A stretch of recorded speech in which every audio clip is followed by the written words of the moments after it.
సుందరకాండ ప్రారంభమే శుభవార్తలు దేవతలకి చెప్పేటటువంటి చారణుల యొక్క ఒక్కసారి వాళ్ళ స్మరణతో ప్రారంభమవుతుంది. అంటే సుందరకాండ ఎవరు చదువుతున్నారో ఎవరు వింటున్నారో వాళ్ళు శుభవార్త వింటారు అన్నది అన్యాపదేశంగా వాల్మీకి మహర్షి జాతికి ఇస్తున్నటువంటి అభయం. ఒక్క స్వామి హనుమ మాత్రం సముద్ర తీరంలో మిగిలిన వానరులకందరికీ దూరంగా కూర్చుని రామనామ జపం చేస్తున్నారు. ఎందుకని? ఆయనకి చిన్నతనంలో శాపం ఉంది. దేవతలందరూ ఇచ్చినటువంటి వరముల చేత విపరీతమైన బలం ఏర్పడిపోయింది. ఆ బలం ఏం చెయ్యాలో తెలియక చిన్నతనంలో మహర్షులు మడిబట్టలు ఆరేసుకుంటే వాటిని చింపేసేవారు, యజ్ఞకుండాలు కనపడితే తిరగతోసేసేవారు. ఇప్పుడు ఈ పిల్లవాడికి ఇంత బలం అనవసరం, వీడు పెద్దవాడు అయిన తర్వాత వీడికి అవసరం వచ్చినప్పుడు గుర్తొస్తే చాలని వాళ్ళు శేపురీరం రఘుశ్రేష్ఠ నాతి క్రుద్ధాతి మంజబహ అంటారు ఉత్తరాఖండలో. వాళ్ళు ఏం కోపంతో కాదు, ఇప్పుడు ఇందుకు ఈ పిల్లాడికి ఇంత బలం అవసరం వచ్చినప్పుడు గుర్తొస్తుంది. ఈ పిల్లవాడి బలాన్ని వీడికి మళ్ళీ జ్ఞాపకం చేస్తే వీడికి జ్ఞాపకం వచ్చి శాపం పోతుంది అని శాపం ఇచ్చారు. తన బలం తనకి తెలియదు. అందుకే వాలి తరువుకొస్తున్నప్పుడు కూడా కిష్కింధకాండలో సుగ్రీవుడు పారిపోతుంటే హనుమ కూడా వెళ్ళిపోయారు తప్ప వాలికి ఎదురు తిరగలేదు. తన బలం తనకి తెలియదు. ఇప్పుడు జాంబవంతుడు హనుమ దగ్గరికి వెళ్ళారు. వెళ్ళి, నాయనా హనుమ, వానరజాతి యొక్క పరువు ప్రతిష్టలన్నీ నీ చేతుల మీద ఉన్నాయి, ఇంతటి బలసంపన్నుడవి, ఈ లోకంలో ముగ్గురున్నారు గమనవేగం ఉన్నవారు, అంత వేగంగా వెళ్ళగలిగినటువంటి ప్రాణి నాల్గవది లేదు. మొట్టమొదటి వాడు వాయుదేవుడు నీ తండ్రి, రెండవ వాడు గరుత్మంతుడు, మూడవ వాడు నువ్వు. ఇంతటి వేగం కలిగిన వాడివి, ఇంత బలం కలిగిన వాడివి, ఇంత బుద్ధిబలం ఉన్నటువంటి వాడివి, నువ్వు వానరజాతి పరువు ప్రతిష్టలు రామకార్యం ఆలోచించకుండా చేతకాని వాడిలా ఇలా కూర్చుంటావా? నీ తల్లి పుంజకస్థల, ఆమె అప్సరస, ఒకానొక శాపకారణం చేత ఈ భూమి మీద జన్మించింది. ఈ భూమి మీద జన్మించి నీ తండ్రి అయినటువంటి కేసరికి భార్య అయింది. ఆమెకి వాయుదేవుని యందు ఔరసపుత్రుడిగా జన్మించిన వాడివి. పుట్టగానే అపారమైనటువంటి వేగంతో సూర్యమండలం వైపు ప్రయాణం చేసి ఉదయిస్తున్న సూర్యబింబం తినే ఫలం అనుకుని వెళ్ళావు. ఇంద్రుడు వజ్రం పెట్టి కొడితే హనువులంటే నీ యొక్క దవడ సొట్టబడి కింద పడ్డావు కాబట్టి నీకు హనుమ అని పేరొచ్చింది. ఆ పేరు ఉంచుకోవాలి అని ఇంద్రుడు పరమ సంతోషంతో తన మెడలో ఉన్న పద్మాల మాల పైకెత్తి ఊపి, ఈ పిల్లవాడికి ఇంకొక పేరు ఉండకూడదు, నా వజ్రం చేత పుట్టిన పిల్లవాడిని కొడితే ఎడమ దవడ సొట్టబడింది కాబట్టి ఈ పిల్లవాడికి హనుమ అని పేరుంటుందన్నాడు. దేవతలందరూ తమ శక్తులు ధారపోశారు. నీ అంత శక్తివంతుడు లోకంలో ఇంకొకడు లేడు. ఇంతటి వేగం కలిగిన వాడివి, ఇంత శక్తి కలిగిన వాడివి, నువ్వు ఇలా కూర్చుంటావా? ఒకప్పుడు నాకు కూడా ఎంతో బలం ఉండేది. వామనమూర్తిగా శ్రీ మహావిష్ణువు ఈ భూమ్యాకాశములనన్నింటినీ ఆక్రమిస్తే ఇంతంతైవటుడు ఇంతయై వరుయుతానింతై యభోవీధిపై అంతై తోయదమండలగ్రమణ కల్లంతై ప్రభారాశిపై అంతై చంద్రునకంతయై ధ్రువునిపై అంతై మహర్వాటిపై అంతై సత్య పదోన్నతుండకుచు బ్రహ్మాండంత సంవర్ధియ్యి అని పెరిగిపోతే ఆ వామనమూర్తికి త్రివిక్రమావతారానికి 21 మార్లు ప్రదక్షిణం చేశాను నేను. కానీ ఇప్పుడు వృద్ధుణ్ణైపోయాను, బడలిపోయాను, 100 యోజనములు దాటలేను. కాబట్టి పిల్లవాడివి, శక్తివంతుడవు, నువ్వు శక్తి పుంజుకొని బయలుదేరాలని జాంబవంతుడు హనుమతో మాట్లాడి ఒక మాట అన్నాడు. హనుమాన్ హరిరాజస్య సుగ్రీవస్య సమోహ్యపి రామలక్ష్మణయోశ్చాపి తేజసాచ బలీనచ. జాంబవంతుడు రామాయణంలో ఏదైనా చెప్పాడు అంటే దానికి ఒక ప్రమాణం ఉంటుంది. ఎందుకంటే సృష్టికర్త అయిన బ్రహ్మగారు ఆవలిస్తే బ్రహ్మగారి అంశతో బయటికి వచ్చినటువంటి వాడు. ఆయన అంటున్నాడు, హనుమాన్ హరిరాజస్య, ఓ హనుమ, నువ్వు వానరులకందరికీ కూడా రాజుతో సమానమైన వాడివి. పేరుకి సుగ్రీవుడు రాజు, కానీ సుగ్రీవుడి కన్నా నువ్వు ఏ విషయంలో తక్కువ కాదు.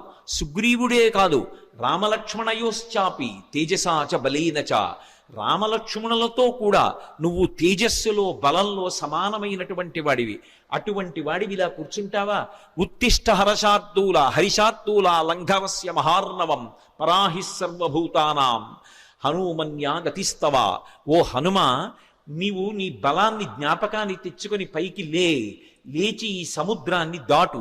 నువ్వు దాటుతున్నప్పుడు ఈ బ్రహ్మాండంలో ఉన్నటువంటి సమస్త భూతములు ఆశ్చర్యపోతాయి నీ గమనశక్తిని చూసి.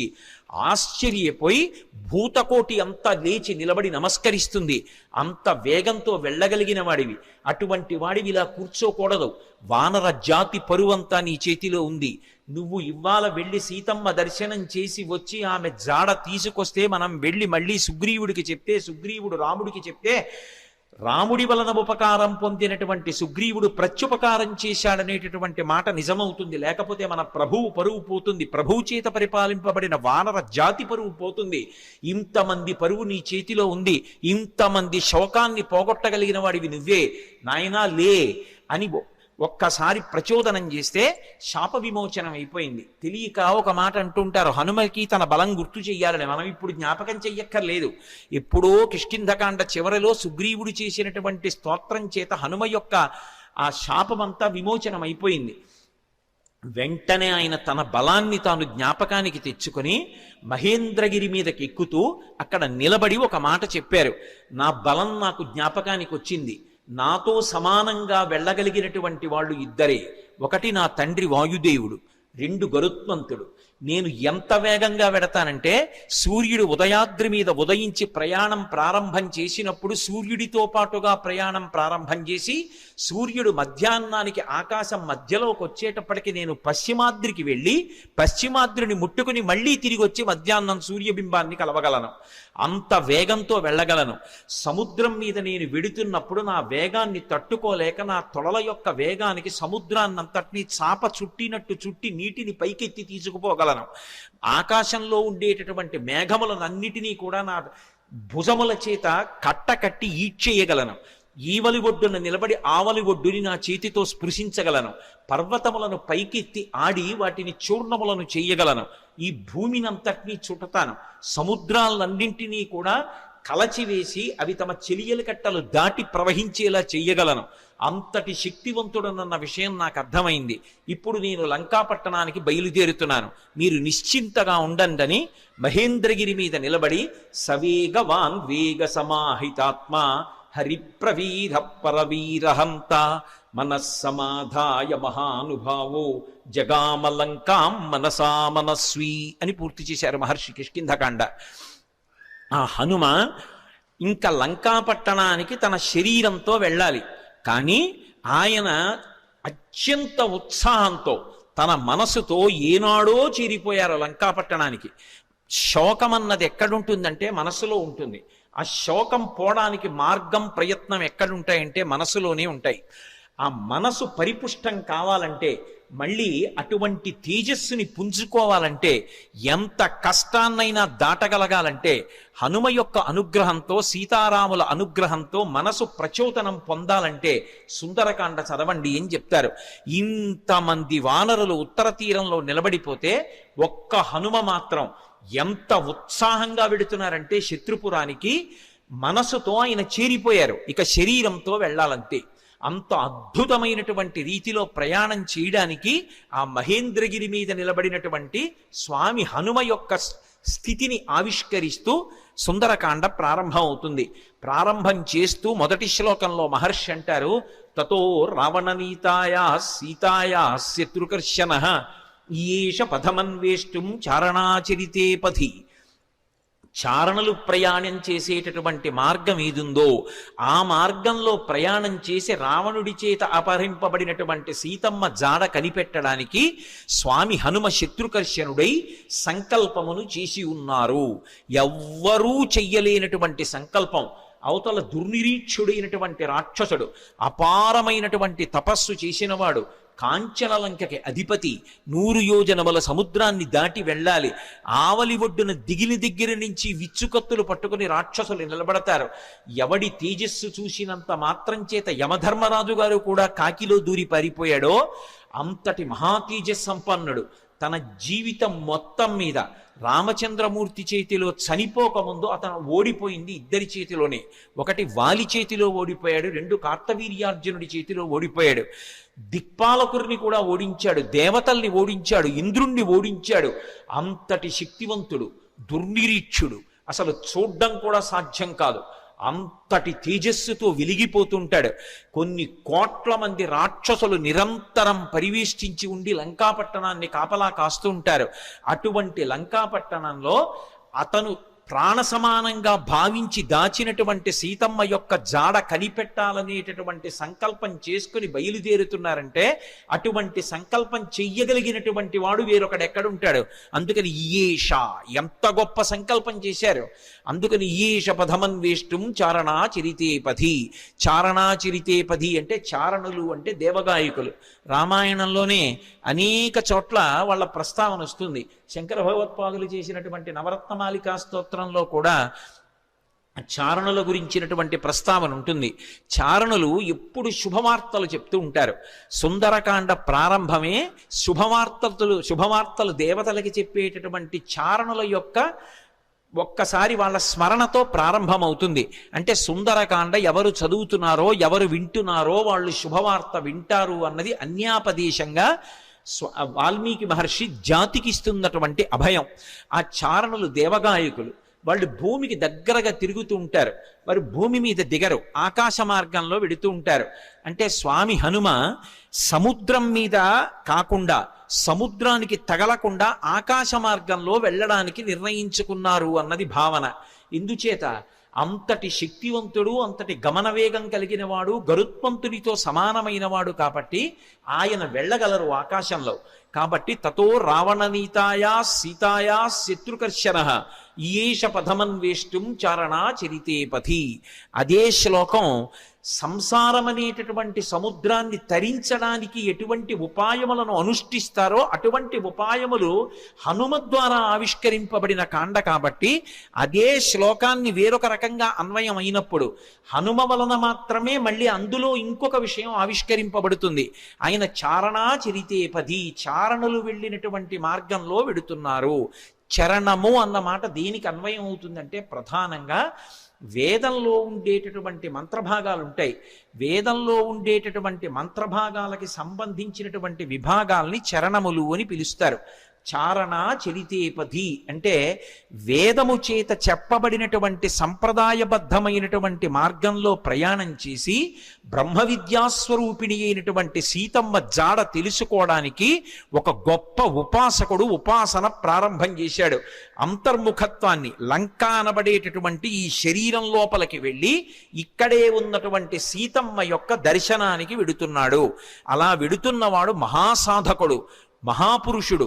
ఆయన తప్ప మిగిలిన వాళ్ళు ఈ కంటితో ఎదురుగుండా ఉన్న వాటిని చూసి ఆనందపడుతుంటే, భోగం అనుభవిస్తుంటే ఆయన ఈ కన్నులు మూసి వేదము చేత చెప్పబడినటువంటి మంత్రములను ప్రమాణంగా తీసుకుని చారణా చరితే పథి, ఆ వేదము చెప్పిన సంప్రదాయ పద్ధతిలో అంతర్ముఖత్వంతో లోపల ఉన్నటువంటి బ్రహ్మ విద్యాస్వరూపిణి అయినటువంటి జగన్మాత దర్శనానికి బయలుదేరుతున్నారు. ఇది చెప్పడం ఆ శ్లోకానికి ఉన్నటువంటి ఆంతరమైనటువంటి అర్థం. అందులో రావణ అన్న చోట మధ్యలో ఉన్నటువంటి వా గాయత్రీ మహామంత్రంలో ఉన్నటువంటి బీజాక్షరం. అక్కడికి వచ్చేటప్పటికి బీజాక్షరం ప్రతిపాదింపబడింది. గాయత్రీ మంత్రం ఒక్కదానికి ఒక ప్రత్యేకత. 24 అక్షరాలు బీజాక్షరాలే. 24 అక్షరాలకి ఋషులున్నారు, 24 అక్షరాలకి అధిష్టాన దైవాలు ఉన్నారు. ప్రత్యేకించి ఈ వా అన్న అక్షరాన్ని రోజు గాయత్రీ మహామంత్రంలో అంతర్భాగంగా ఎవరు జపం చేస్తారో వాళ్ళకి అజ్ఞానము తొలగిపోయి జ్ఞానము కలుగుతుంది.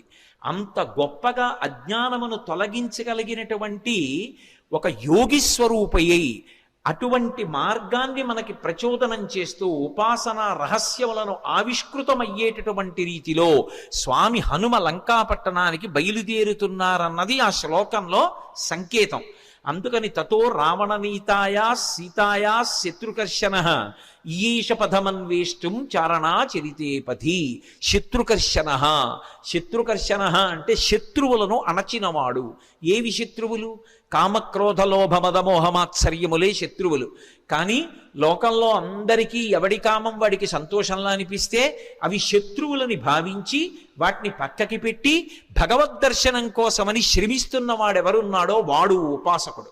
అందుచేత ఆయన శత్రుకర్షణుడైనటువంటి హనుమ బయలుదేరుచున్నారు. ఈ శ్లోకంలో గొప్ప విషయం ఏమిటంటే అసలు ఎప్పుడూ రామాయణం వినని వాడికి ఈ శ్లోకంతో కథ మొదలుపెట్టారనుకోండి, అందులో హనుమ పేరు లేదు. మీరు పూర్వాపరాలు చెప్తే తప్ప ఎవరు బయలుదేరుతున్నారో తెలియదు. కానీ ఈ జాతి గొప్పతనం ఏమిటంటే రామాయణం తెలియని వారు ఉండరు కాబట్టి హనుమ బయలుదేరుతున్నారు అని నేను చెప్పేసేయచ్చు. యథార్థంగా ఆలోచిస్తే అందులో ఎక్కడుంది హనుమ పేరు? ఆ ప్రారంభ శ్లోకంలో తతో రావణ నీతాయా సీతాయా శత్రుకర్షణ ఈయేష పదమన్వేష్టం చారణా చరితే పథి. ఆయన బయలుదేరుతున్నారు. ఎవరాయన? హనుమ. అంటే కిష్కింధకాండతో అన్వయం చేయి. సుందరకాండని సుందరకాండగా మొదలు పెట్టేయవద్దు. సుందరకాండ గొప్పతనం తెలియాలంటే, రామకథా బలం తెలియాలంటే, హనుమ యొక్క వైభవం తెలియాలంటే, అందరూ సంతోషాన్ని పొందడం మొదలైందని తెలియాలంటే, ఆయన ప్రయాణించేటటువంటి ఆయన శక్తి నీకు తెలియాలంటే కిష్కింధకాండతో అన్వయం చేసి సుందరకాండ మొదలుపెట్టు సుమా. అన్యాపదేశంగా మహర్షి యొక్క సంకేతం. అందుకని ఇప్పుడు స్వామి బయలుదేరడానికి సిద్ధంగా ఉన్నారు. ఆ నిలబడినటువంటి స్వామి యొక్క మూర్తిని వర్ణిస్తూ అంటారు ఆయన, దుష్కరం నిష్ప్రతిద్వంద్వం చికీర్షం కర్మవానర సముదగ్ర శిరోగ్రీవో గవాంపతిరివాబభౌ అంటారు. ఆయన తల బాగా రిక్కించి రెండు చేతులు నడుం మీద పెట్టి బలాన్ని పుంజుకుని దూరంగా 100 యోజనముల సముద్రాన్ని చూస్తూ ఆ దక్షిణ దిక్కు వంక చూస్తూ నిలబడితేట ఆయన ఎలా ఉన్నారంటే ఎదురుగుండా ఒక పెద్ద ఆబోతు నిలబడిందా అన్నట్టుగా ఉన్నారట. ఆబోతు నిలబడిందా అన్నట్టుగా ఉన్నారన్న దాంట్లో ఒక సంకేతం. ఆబోతు అంటే నందీశ్వరుడు.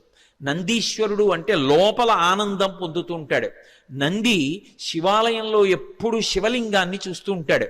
ఆయన దగ్గరికి వెళ్ళి మీరు మేళం చెయ్యండి, రోహిణీ కార్తెలో ఎండ రానివ్వండి, రోళ్లు పగిలిపోతుండనివ్వండి, హోరుమని వర్షం పడుతుండనివ్వండి, భక్తి ఎక్కువైపోయాయని తోక కింద దీపం పెట్టండి, అరటిపండు ముక్క తీసుకెళ్ళి ఆయన మూతికి రాసేసి గాజు ఈగలు ముక్కులో దూరనివ్వండి, ఆయన తల కూడా ఇలా కదపడు. పృష్ఠభాగాన్ని ప్రపంచానికి ఇస్తాడు, దృష్టిని శివలింగం మీద పెడతాడు. దుష్కరం నిష్ప్రతిద్వందం చికీర్షం కర్మవానర సముదగ్ర శిరోగ్రీవో గవాంపతిరివాబభౌ. అసలు ఆ శ్లోకాన్ని చదవడం కష్టం.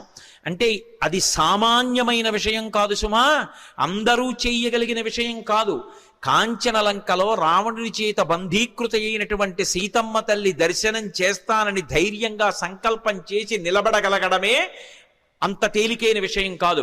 అటువంటి సంకల్పం చేసినటువంటి వాడు కేవలం తాను ఆచరించవలసినటువంటి ప్రణాళిక మీద దృష్టి పెట్టి తాను 100 యోజనముల సముద్రాన్ని దాటి వెళ్ళవలసినటువంటి విషయం మీద ఆలోచిస్తున్నారు తప్ప పిరికితనం కాని, వెళ్ళగలనా అని కాని, వెళ్ళలేనా అని కాని, అసలు రెండవ ఆలోచనకి తావులేని రీతిలో శివాలయంలో నంది ఎలా ఉంటాడో అలా ఆబోతులా కొండ మీద నిలబడి ఉన్నారు. అలా ఆయన్ని చూస్తే నీటి మడుగు మధ్యలో నిలబడిన ఏనుగా అన్నట్టుగా ఉన్నారట. దుష్కరం నిష్ప్రతిద్వంద్వం చికీర్షం కర్మవానర సముదగ్ర శిరోగ్రీవో గవాంపతిరివాబభౌ అథ వైడూర్యవర్ణేషు షద్వలేషు మహాబల ధీర సలిలకల్పేషు విచచార యథాసుఖం అంటారు మహర్షి. అథ వైఢూర్యవర్ణేషు షద్వలేషు మహాబల. ఆకుపచ్చని రంగులో ఉన్నటువంటి మెత్తటి పచ్చిక బయళ్ళున్నాయి అక్కడ. ఆ పచ్చిక బయళ్ళ మీద స్వేచ్ఛగా ధీర పరమధైర్యంతో కూడుకున్నటువంటి వారై యథేచ్ఛగా దాని మీద కాసేపు అటు ఇటు నడిచారట. ఆయన నడుస్తున్నప్పుడు ఆయన గుండెలకి ఉరిపిడి పడి అనేకమైనటువంటి చెట్లు కూలిపోయాయి. ఆయన యొక్క పదఘట్టనల చేత వచ్చినటువంటి శబ్దాలకి భయపడి క్రూర మృగాలన్నీ కూడా భయంతో పెద్ద రవం చేస్తున్నాయి. ఆయన మాత్రం ధీరుడై పచ్చిగడ్డిలో అటు ఇటు తిరిగారు. అంటే లౌకికమైనటువంటి భోగములను త్రోసిరాజని శరీరం ఎంత క్లేశం పొందినా ఒకప్పుడు పాతాళలింగం దగ్గర కూర్చుని ధ్యానం చేస్తున్నటువంటి భగవాన్ రమణుల తొడల కింద తేళ్లు జెర్రిలు చేరి కరి చేస్తే నిత్తురు కారిపోయి మాంసం బయటికొచ్చి అట్టలు కట్టినా స్పృహలేక అన్ని భోగములను విసర్జించి కటిక చీకట్లో ముళ్ళకంపల్లో భగవద్ దర్శనాన్ని అపేక్షిస్తూ ధ్యానమనందు నిలబడిపోయినటువంటి భగవాన్ రమణుల యొక్క స్థితి ఎలా ఉంటుందో అలా సమస్త భోగములను త్రోసిరాజని శరీరం ఎంత క్లేశపడినా భగవద్దర్శనాభిలాషి అయి ఆ లంకాపట్టణాన్ని చేరడానికి సీతామాత దర్శనానికి ఉద్యుక్తులవుతున్నటువంటి హనుమ యొక్క ఆ తిరుగులేనటువంటి విశ్వాసమునకు, ఆయన యొక్క నిర్ణయానికి ప్రతీకగా నిలబడినటువంటి ఆ బాహ్య స్థితిని ఆవిష్కరిస్తుంది శ్లోకం. అందుకని అథ వైడూర్యవర్ణేషు శాద్ధలేషు మహాబల ధీర సలిలకల్పేషు విచచార యథాసుఖం. ఆయన బయలుదేరడానికి సిద్ధపడి ఒక్కసారి దక్షిణ దిక్కు వంక చూశారు. స సూర్యాయ మహేంద్రాయ పవనాయ స్వయంభువే భూతేభ్యశ్చంజలిం కృత్వా చకార గమనే మతిం. ఇక బయలుదేరడానికి సిద్ధపడుతున్నారు. సిద్ధపడుతూ ఒక్క నమస్కారం చేశారు. ఇది మనకి సంప్రదాయాన్ని చెప్తుంది. లోకంలో అన్నిటికన్నా గొప్పది ఇది అంటే నమస్కారం. నమస్కారం అంటే దానికి ఒక భంగిమ ఉంది. ఒకేలా నమస్కారం పెట్టాలని లేదు. కానీ నమస్కారం ఎలా చేయాలన్నది మాత్రం శాస్త్రం చెప్పింది. ఒకటి, ఇలా రెండు చేతులు కలిపి ఇలా బుద్ధిస్థానమైన తల తాటిస్తే 5 కర్మేంద్రియములు 5 జ్ఞానేంద్రియములు బుద్ధి 11ంటిని మీ పాదముల దగ్గర న్యాసం చేశాను. మీరు నన్ను పైకెత్తి నా కర్మేంద్రియములు జ్ఞానేంద్రియములు బుద్ధి కలిసి నేను ఉన్నత పదంలో నడిచేటట్టుగా నన్ను అనుగ్రహించండి అని ఎవరికి నమస్కారం చేశారో వారి మీద మీ భారం పెట్టినట్టు. నమస్కారం చెయ్యడం తేలిక, తెలిసి నమస్కారం చేయడం చాలా కష్టం. తెలిసి నమస్కారం చేసిన వాడిని అనుగ్రహించడానికి అందుకునేటటువంటి వాడికి కర్తవ్యం మరింత పెద్దది ఉంటుంది. ఏదో నమస్కారం చేయడం వేరు, నమస్కారం చేసినటువంటి వాడిని పైకెత్తిన వాడు ఎవరుంటాడో వాడి మీద కర్తవ్యం పెరిగిపోతుంది. వచ్చి పడిపోతారు. నేల మీద పడితే ప్రణిపాతం అంటారు. స్వర్ణదండం ఎలా పడిపోతుందో అలా పడిపోతారు. అలా పడిపోతే దాని అర్థం ఏమిటంటే ఎంత కింద పడిపోవచ్చో అంత కింద పడిపోయాను, ఇంకింతకన్నా కింద పడిపోవడానికి అవకాశం లేదు. మీరు క్రింద పడలేదు, కూర్చునున్నారు, నిలబడి ఉన్నారు. క్రింద పడిన నన్ను పైకెత్తండి అని అడిగినట్టు. క్రింద పడిపోయిన వాడిని ఏం చెయ్యాలి? నోటి మాటతో అయ్యో లేవండి అనాలి, లేదా భుజములు పట్టి పైకెత్తాలి. లేవండి అన్నందుకు, భుజములు పట్టి పైకెత్తినందుకు జీవితంలో కూడా అతన్ని పైకెత్తవలసిన కర్తవ్యం నమస్కారం అందుకున్న వాడి మీద ఉంటుంది. నమస్కారం పెట్టించుకోవడం, నమస్కారం అందుకోవడం అంత తేలిక కాదు. నమస్కారాలు పెట్టించుకోవడం అంత బరువైనటువంటి విషయం. అంత జాగ్రత్తగా ఉండాలి అలా నమస్కారం పెట్టేవాళ్ళు ఉంటే. అలాగే అభివాదము అంటారు. 2 చెవులు పట్టుకుని చతుస్సాగర పర్యంతంగో బ్రాహ్మణేభ్య శుభం భవతు అంటూ చెప్తారు. అది చెప్పినప్పుడు పాదాల దగ్గర పట్టుకుని చేతులు మెల్లమెల్లగా పైకి తీసి మోకాళ్ళ దగ్గర పట్టుకుని వంగి చేయి అడ్డు పెట్టుకుని అప్పుడు అభివాదం చెప్పాలి, పేరు చెప్పాలి. పేరు చెప్పారు అంటే అభివాదం చేశారు అంటారు. అలా ఎక్కడ పడితే అక్కడ ఫోన్లోనూ అభివాదాలు చేయకూడదు. అభివాదం చేశారంటే అవతల వారు ప్రశాంతంగా ఉండాలి.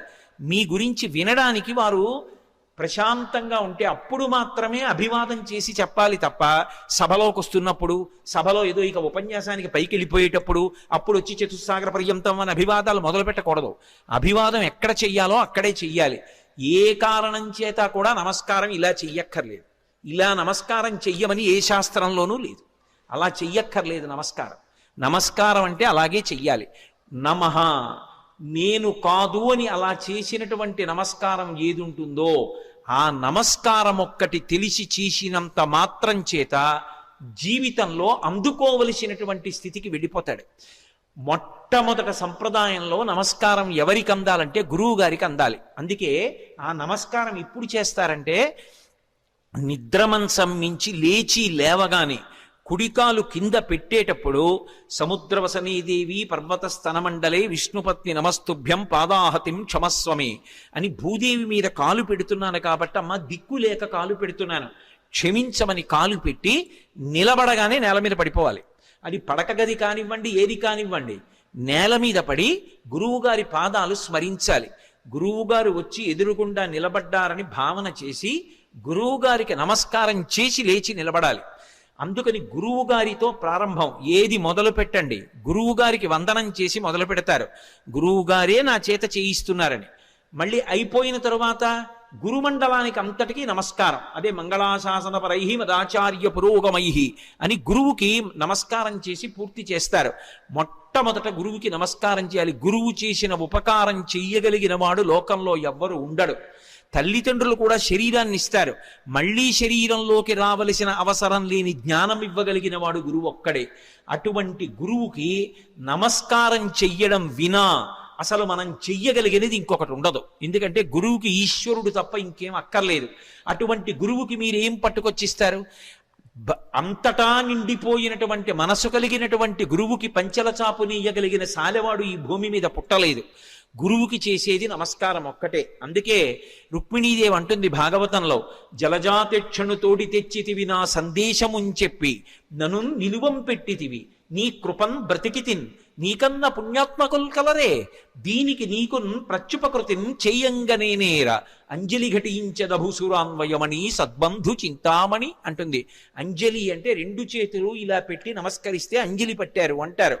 అంజలి ఘటించదభుసురాన్వయమణి సద్బంధు చింతామణి అంటుంది. గురువు గారిని తలుచుకుని నమస్కారం చెయ్యకుండా ఏ కార్యం చెయ్యకూడదు. శ్రీ గురుభ్యో నమః అని ప్రారంభం. అందుకే హనుమ సంప్రదాయాన్ని నేర్పుతున్నారు, లేదా రామాయణము వేదోపబృంహణము మనం ఎలా బ్రతుకాలో నేర్పుతుంది. సూర్యాయ సూర్యభగవానుడికి నమస్కారం. వెడుతున్న కార్యం లంకాపట్టణానికి వెళ్ళి సీతమ్మను అన్వేషించాలి. శరీరంలో అవయవాలకు బలం ఉండాలి. అవతల శత్రువుల్ని మర్దించాలి. రావణుడితో మాట్లాడాలి. సీతమ్మ దర్శనం చెయ్యాలి.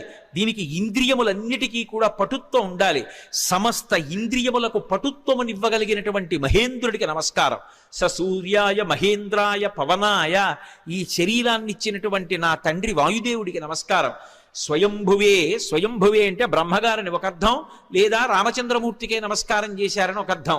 స్వయంభువే భూతేభ్యశ్చాంజలిం కృత్వా సమస్త భూతకోటికి నమస్కరిస్తున్నాను. నేను వెడుతున్న ఈ కార్యం ఇంత గొప్ప కార్యం, దీనికి సమస్త భూతములు నాకు ఉపకరించుగాక. ఎంత వినయంతో బయలుదేరుతున్నారో చూడండి. ఎంత పెద్ద కార్యాన్నైనా ఎవడు సాధిస్తాడంటే, ఎవడు వినయంతో నిలబడగలడో వాడు సాధిస్తాడు తప్ప, ఇంత పెద్ద కార్యం మీద వెడుతున్న వాడిని నేననుకున్నవాడు ఎవడున్నాడో వాడు సాధించలేడు. ఇన్ని కోట్ల మంది వానరులు చెయ్యలేని పని చెయ్యడానికి ఆయన ఒక్కడెడుతున్నాడు. కానీ మీరు చెయ్యలేని దానికి నేను ఎడుతున్నానంట లేదు. ఇంత పెద్ద కార్యానికి నేను వెడుతున్నాను కాబట్టి మీరందరూ నాకు ఉపకారం చెయ్యాలి. మీరు లేని నేను చెయ్యలేను. భూతేభ్యశ్చంజలిం కృత్వా చకార గమనేమతిం. కానీ వెడుతున్నది దక్షిణ దిక్కుకు వెడుతున్నారు. ఏదైనా శుభకార్యం ప్రారంభం చేస్తూ దక్షిణ దిక్కుకి తిరిగి నమస్కారం చెయ్యకూడదు. ఒక్క సంధ్యావందనంలో మాత్రం దిగ్దేవతా నమస్కారం అని చేస్తాం. చేసినప్పుడు 4 దిక్కులకి పైకి కిందకి కూడా నమస్కారం చేస్తాం. ఉత్తప్పుడు ఎప్పుడూ కూడా దక్షిణ దిక్కుకి తిరిగి నమస్కారం చేయకూడదు. అలా చేస్తే అది పితృలోకాధిపతి అయినటువంటి యమధర్మరాజు గారికి అందుతుంది.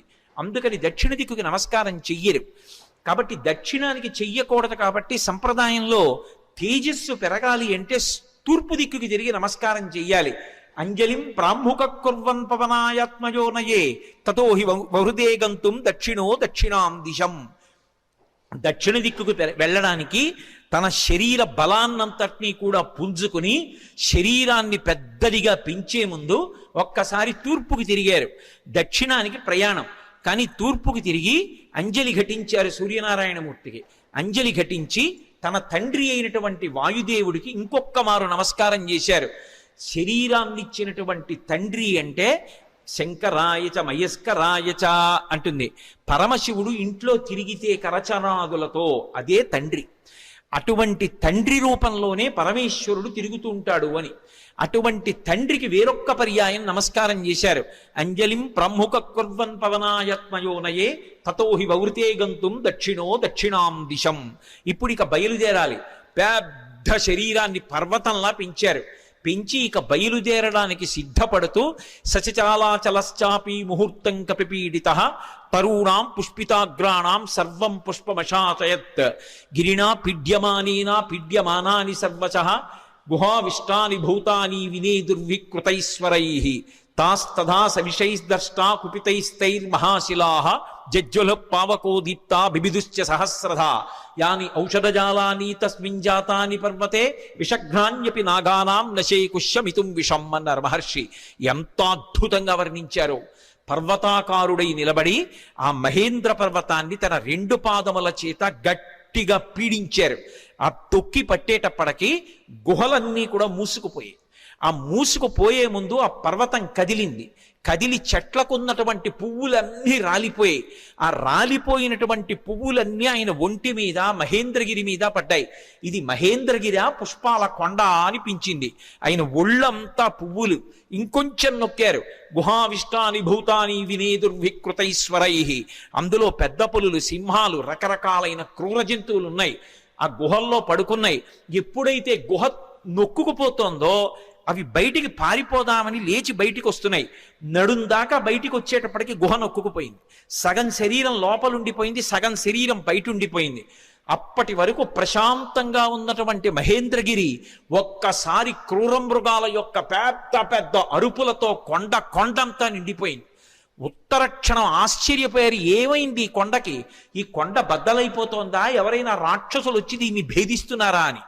అంత పెద్ద అరుపులతో నిండిపోయింది. ఇంకా గట్టిగా నొక్కారు. నొక్కేటప్పటికీ శాస్తదాస విషైస్ద్రష్టాః కుపితైస్తైర్మహాశిలాః, అందులో పెద్ద పెద్ద నాగుపాములు కలుగుల్లో పడుకునున్నాయి. విషాలతో కూడుకున్నటువంటి సర్పములు, అనేకమైన సర్పములు ఉన్నాయి.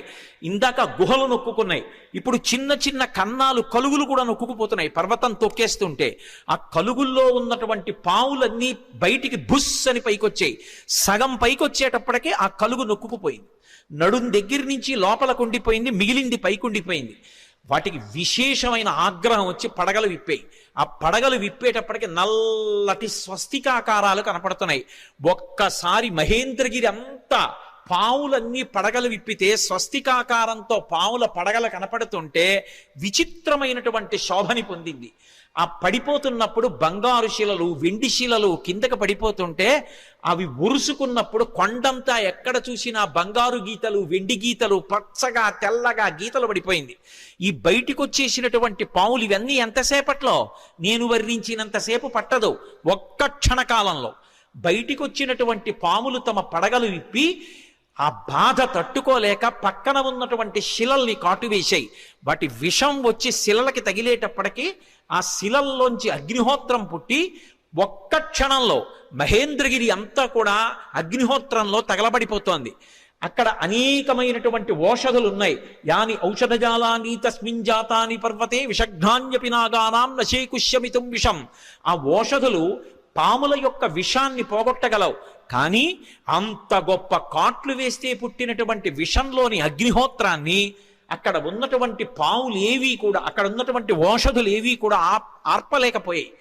పొగ్గున మంటలు మండిపోతున్నాయి. ఒక పక్క గుహల్లో సగం శరీరాలు ఉండిపోయాయి.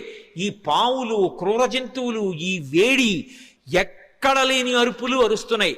అలా అరుస్తున్నటువంటి సమయంలో అక్కడ విద్యాధరులు, గంధర్వులు మొదలైనటువంటి వాళ్ళు బంగారు పాత్రలు తెచ్చుకుని అందులో మద్యం పోసుకుని మంచి మంచి మాంసాలు తెచ్చుకుని తింటూ, ఎద్దుల యొక్క తోళ్లు భూమి మీద పరుచుకుని తమ కాంతలతో కలిసి కూర్చుని మాంసం తింటూ మద్యం సేవిస్తున్నారు.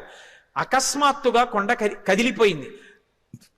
దర్శయంతో మహావిద్యాం విద్యాధర మహర్షయ సహితాస్తస్తురాకాశే వీక్షాంచ కృష్య పర్వతం. దర్శయంతో మహావిద్యాం అంటారు మహర్షి. విద్యాధరులు, గంధర్వులు తమ యొక్క మహావిద్యని ప్రదర్శించారు. ఏమిటా మహావిద్య అంటే, కొండంతా కదిలిపోయి పావులన్నీ పైకి లేచి క్రూర మృగాలు అరిచి చెట్లన్నీ అకస్మాత్తుగా పువ్వులు కురిసేసి పెద్ద పెద్ద అరుపులు అరిచి అగ్నిహోత్రం పుట్టేసింది.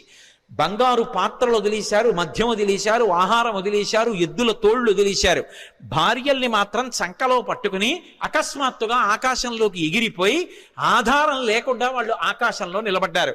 నిలబడి కాలిపోతున్నటువంటి మహేంద్రగిరిని చూశారు. చూసి ఆశ్చర్యపోయి వీక్షాంచ కృష్య పర్వతం, ఏమి ఈ కొండ బద్దలైపోతోందా ఏమి? ఎవరూ కనపట్టలేదు. ఏమైంది ఈ కొండకు? అసలు ఏం జరిగి అకస్మాత్తుగా మహేంద్రగిరి ఇలా అయిపోతోందని తెల్లబోయారు. వాళ్ళలా తెల్లబోతుండగా మహర్షులు, దేవగాయకులైనటువంటి చారణులు మొదలైనటువంటి దేవతల సంఘాలుగా నిలబడి చెప్పుకుంటున్నారు. ఏష పర్వత సంకాచో హనుమాన్ మారుతత్మజ తితీర్షతి మహావేగ సముద్రం మకరాలయం. మొసళ్లతో కూడుకున్నటువంటి, రాక్షసులతో కూడుకున్నటువంటి 100 యోజనముల లవణ సముద్రాన్ని తాను దాటి వెళ్ళి వానరజాతి పరువు ప్రతిష్ఠలు నిలబెట్టి సీతమ్మ జాడ తెలుసుకుని రామచంద్రమూర్తికి నివేదించడానికి పర్వత శరీరుడైనటువంటి స్వామి హనుమ పరాక్రమాన్ని పుంజుకుని దీన్ని లంఘించడానికి సిద్ధపడుతున్నారు. ఆశ్చర్యం, ఎవరి కోసం ఇంత కష్టపడుతున్నారు? రామార్థం వానరార్థం చ చికీర్షం కర్మదుష్కరం సముద్రస్య పరంపారం దుష్ప్రాపం ప్రాప్తుమిచ్చతి. రాముడి కోసం, వానరుల కోసం స్వార్థత్యాగం చేసి తాను ఇంత క్లేశపడుతూ ఈ సముద్రాన్ని దాటడానికి అదిగదిగదిగో స్వామి హనుమ బయలుదేరుతున్నారని ఆ విద్యాధరులందరూ లేచి నిలబడి ఆయనకి నమస్కరించి స్తోత్రం చేస్తున్నారు. ఇక బయలుదేరడానికి సిద్ధపడ్డారు. ఒక్కసారి తన బలాన్నంతటినీ పుంజుకున్నారు. ఒంటి మీద ఉన్నటువంటి వెంట్రుకలన్నీ నిక్కపొడుచుకున్నాయి. చెవులు రిక్కించారు. కళ్ళు రెండు దృష్టి నిలబెట్టి 100 యోజనముల సముద్రం వైపు చూశారు. సచిచాలాచలశ్చాపి ముహూర్తం కపిపీడిత అని దుదివీచ సరోమాణి చకంపే చాచలోపమః బాహూసం స్తంభయామాస మహాపరిగసన్నిభౌ సపారచ కపిక్కట్యాం చరణౌ సంచుకూచ. ఆయన వెంటనే ఆ ఒంటి మీద వెంట్రుకలు నిక్కపొడుచుకుని ఉన్నాయి. ఆ తోక ఒక్కసారి ఇలా పైకెత్తారు. గరుత్మంతుడు సముద్రం మీద వెడుతూ పావుని తన్నుకుపోతున్నప్పుడు ఎలా ఉంటుందో అలా ఉన్నటువంటి తోకని జొలిపించి నేలకేసి కొట్టారు. కొట్టి ఆ 2 చేతులు పైకెత్తి ఇలా పరిగలు బిగించినట్టు బిగించారు. మహాపరిగసన్నిభౌ సపాదచ కపిక్కట్యాం చరణౌ సంచుకోచ. కాళ్ళు వంచారు. మోకాళ్ళు కొద్దిగా కిందకి ఉంచారు. నడుం సన్నం చేశారు. హృదయాన్ని బాగా విశాలం చేశారు. మార్గమాలోకయన్ దూరాదుర్ధం ప్రణిహితేక్షణ రురోధ హృదయే ప్రాణాన్ ఆకాశమవలోకయన్. ప్రాణవాయువుని లోపల బంధించారు. దృష్టి బాగా నిలబెట్టారు. చెవులు రిక్కించారు. ఇక ఎగరడానికి సిద్ధపడుతున్నారు. పాదములతో తొక్కి పెట్టి ఉంచారు. మోకాళ్ళు వంగి ఉన్నాయి. నడుం సన్నగా ఉంది. తొడలలోకి శక్తినంతటినీ పుంజుకున్నారు. ఇక ఎగరబోతూ కిందకి చూశారు. చిన్న చిన్న రూపాలతో కొన్ని లక్షల వానరములు స్వామికి నమస్కారం చేస్తూ శుభం కలగాలని, వానరజాతి పరువు నిలబడాలని స్తోత్రం చేస్తున్నాయి. వాళ్ళ వంక చూసి ప్రతిజ్ఞ చేశారు. తతో రావణనీ నేను బయలుదేరే ముందు యథా రాఘవ నిర్ముక్త శరస్వసన విక్రమ గచ్చేతద్గమిష్యామి లంకాం రావణపాలితాం నహి ద్రక్ష్యామి ఇది లంకాయాం జనకాత్మజాం అనీన విహివేగేన గమిష్యామి సురాలయం బద్ధ్వా రాక్షస రాజేన మానయిష్యామి రావణం సర్వదా కృతకార్యోహామీష్వామి సహసీతయా అన్నారు. నేను ఇప్పుడు బయలుదేరి వెళ్ళేటప్పుడు నా శక్తితో వెళ్ళటం లేదు. రామచంద్రమూర్తి తన ఎడమ చేత్తో బంగారు కోదండాన్ని పట్టుకుని అక్షయ బాణతూణీరంలోంచి బాణాన్ని తీసి కుడి చేతితో వింటినారికి సంధించి ఆకర్ణాంతంలాగి విడిచిపెట్టబడినటువంటి రామబాణం మధ్యలో ఆగకుండా వెళ్లి లక్ష్యం మీద ఎలా పడిపోతుందో అలా రామచంద్రమూర్తి యొక్క అనుగ్రహాన్ని పొందినటువంటి నేను లంకాపట్టణం మీద వెళ్లి పడతాను. ఆ పడిన తరువాత సీతమ్మ జాడ కనిపెట్టడానికి అన్వేషిస్తాను. ఒకవేళ నాకు సీతమ్మ జాడ దొరకకపోతే 10 తలలు కలిగినటువంటి రావణాసురుణ్ణి బంధించి తీసుకొచ్చి ప్రస్రవణ పర్వత చక్రముల మీద కూర్చున్న రామచంద్రమూర్తి పాదముల దగ్గర పడేసి వాడి చేత నిజం కక్కిస్తాను. ఒకవేళ రావణుడు కూడా కనపడకపోతే అక్కడి నుంచి స్వర్గలోకానికి వెళ్లి స్వర్గలోకంలో కూడా సీతమ్మను అన్వేషిస్తాను. స్వర్గంలో కూడా సీతమ్మ కనపడకపోతే తిరిగి వచ్చి రావణ యొక్క లంకాపట్టణాన్ని పెళ్లగించి చేత్తో పట్టుకుని తీసుకొచ్చి సుగ్రీవుడి యొక్క సన్నిధానంలో నిలబెడతాను. అటువంటి బలాన్ని పుంజుకుని నేను బయలుదేరుతున్నాను. మీరు బెంగ పెట్టుకోకండి, రామకార్యాన్ని సాధిస్తాను. ఏషా ధృతి, ఆ పట్టుదలతో ప్రతిజ్ఞ చేసి ఇక బయలుదేరడానికి సిద్ధపడ్డారు. ఒక్కసారి ఎగిరేటప్పటికి ఊరు వేగోద్ధత వృక్షా ముహూర్తం కపిమన్వయం ప్రస్థిత దీర్ఘమధ్వానం సబంధుమివ బాంధవాహ. ఆయన ఒక్కసారి సముద్రం మీదకి ఏటవాలుగా తెల్లవారుజాము కాలంలో ఎగిరితే కొన్ని 100 సంవత్సరముల నుంచి ఆ పర్వతం మీద పెరుగుతున్నటువంటి మహావృక్షములు కూడా కూకటి వేళ్లతో సహా పెకలింపబడి ఆయన తొడల వేగానికి ఆయనతో పాటుగా వెళ్ళి కొంత దూరం వెళ్ళిన తరువాత ఇక ఆ వేగంతో వెళ్ళలేక సముద్రంలో పడిపోయాయి. చిన్న చిన్న చెట్లు చాలా దూరం వెళ్ళాయి. ఆ వెళ్ళడం ఎలా ఉందంటే ముఖ్యమైనటువంటి బంధువులు దూర ప్రదేశానికి ప్రయాణం చేస్తుంటే అనుగమించి కొంత దూరం వెళ్ళి వీడ్కోలు పలికి వెనక్కి వస్తున్నటువంటి బంధువుల సమూహమా అన్నట్లుందిట. మహారాజుని అనుగమించి మహారాజు వెంట పెడుతున్నటువంటి సైన్యమా అన్నట్టుగా ఉందిట. ఒక దాంట్లో నిర్బంధం, ఒక దాంట్లో ఐచ్ఛికం. బంధువులు వెళ్ళేటప్పుడు స్వచ్ఛందంగా వెడతారు, సైన్యం వెళ్ళేటప్పుడు రాజుని అనుగమించాలి, రాజాజ్ఞ. ఎలా వెడతారో అలా వెడుతున్నారు. అలా వెళ్ళి ఆ చెట్లన్నీ కూడా బరువైనటువంటి చెట్లు ముందు పడిపోయాయి. తేలికైన చెట్లు చాలా దూరం హనుమతో పాటు వెళ్ళాయి. ఇన్ని చెట్లు ఏకకాలంలో పైకి లేచిపోయి ఆయనతో పాటు వెళ్ళిపోతుంటే ఈ చెట్లకున్నటువంటి పువ్వులన్నీ కూడా పడిపోతే స్వామి శరీరం నిండా ఎక్కడ చూసినా పువ్వులు, ఆకులు, మొగ్గలు అలంకృతమైపోయాయి. అలంకృతం అయిపోతే ఆయన ఎలా ఉన్నారంటే మిరుపులతో కూడుకున్నటువంటి మేఘం ఆకాశంలో ప్రయాణం చేస్తే ఎలా ఉంటుందో అలా ఉన్నారు. ఆ పువ్వులన్నీ కూడా సముద్రంలో పడ్డాయి. ఆ సముద్రంలో పడినప్పుడు ఆ సముద్రం అంతా పువ్వులతో కూడి నక్షత్రములతో కూడుకున్న ఆకాశం భూమి మీదకి వస్తే ఎలా ఉంటుందో సముద్రం అలా ఉంది. అంత వేగంతో ఆయన వెళ్ళిపోతున్నప్పుడు ఆ గాలి ఆయన యొక్క బాహుమూలములలోంచి అంటే సంకలలోంచి వెనక్కి వెడుతున్నప్పుడు విచిత్రమైనటువంటి రవం చేస్తోంది. యథేచ్ఛగా ఆకాశంలో వెళ్ళిపోతూ పిబన్నివ బభౌచాపి సౌర్మిమాలం మహార్ణవం పిపాసురివచాకాశం దదృశైస మహాకపి. ఆయన ఆ వెడుతున్నప్పుడు ఎలా ఉందంటే ఇలా పైకి చూస్తే మిరుపుల ముద్ద వెళ్ళిపోతున్నట్టుగా ఆకాశాన్ని ఎవరో తాగేస్తున్నారా అన్నట్టుగా ఉంది. ఆయన వెడుతున్నంతసేపు ఎంత దూరం ఆయన ప్రయాణం చేస్తే అంత దూరం సముద్రం చాప చుట్టినట్టు పైకి లేచి ఆయన శరీరం అలా వెళ్ళిపోగానే ఆయనకి తగులుతోందా అన్నట్టుగా పైకి లేచి విరిగి కెరటం పడిపోతోంది. అలా సముద్రం పైకి లేచిపోయి సంక్షోభాన్ని చెందుతోంది. పెద్ద పెద్ద చెట్లు పడిపోయాయి, కెరటాలన్నీ కదిలిపోతున్నాయి, సముద్రంలో ఉండేటటువంటి ప్రాణులన్నీ క్షోభ చెందాయి. ఒక పక్క మేఘమండలాన్ని చీల్చుకుంటూ మేఘాలలోకి వెడుతూ బయటికి వస్తూ తొంగి చూస్తూ చంద్రుడు ప్రయాణిస్తున్నాడా అన్నట్టుగా వెడుతున్నారు. ఆ వెడుతున్నప్పుడు సంధ్యాయా సమవిస్పృష్టం యథాతత్ సూర్యమండలం ముఖం నాసికయా తస్యా తామ్రయా తామ్రమా బభౌ. ముందు నుంచి చూస్తే ఎర్రటి ముఖం, పగడాల ముద్దలా ఉన్నటువంటి ఎర్రటి మూతి, వెనకాల చూస్తే గైరికాది ధాతువులతో ఉన్నటువంటి పర్వతం బద్దలైతే జేగురు రంగులో ఎలా ఉంటుందో అటువంటి పృష్ఠభాగం. ఆ తోక చూస్తే ఇలా స్తంభంలా నిలబెట్టారు. ఇంద్రధ్వజానికి పూజ చేసినప్పుడు ఇంద్రధ్వజాన్ని ఎలా నిలబెడతారో అలా నిలబెట్టారు. అప్పుడప్పుడు ఆ తోకని ఉంచి విసురుతున్నారు. అది ఎలా ఉందంటే గరుత్మంతుడు సముద్రం మీద వెడుతూ ఒక పావుని నోట కరుచుకుని వెడుతున్నప్పుడు అది గింజుకుంటే ఎలా ఉంటుందో ఆ తోక తిరగడం అలా ఉంది. ఒక్కొక్కసారి ఆ తోకని ఇలా ఉంచి తల మీద పెడుతున్నారు. ఆకాశంలో ఒక పెద్ద ఇంద్రధనస్సు ఏర్పడిందా అన్నట్టుగా ఉంది. ఆయన అలా వెడుతుంటే దూరం నుంచి ముందు నుంచి చూస్తే ఎలా ఉన్నారంటే పిబన్నివ భభౌచాపి సౌర్మిమాలం మహార్ణవం పిపాసురివచాకాశం దదృశేస మహాకపి.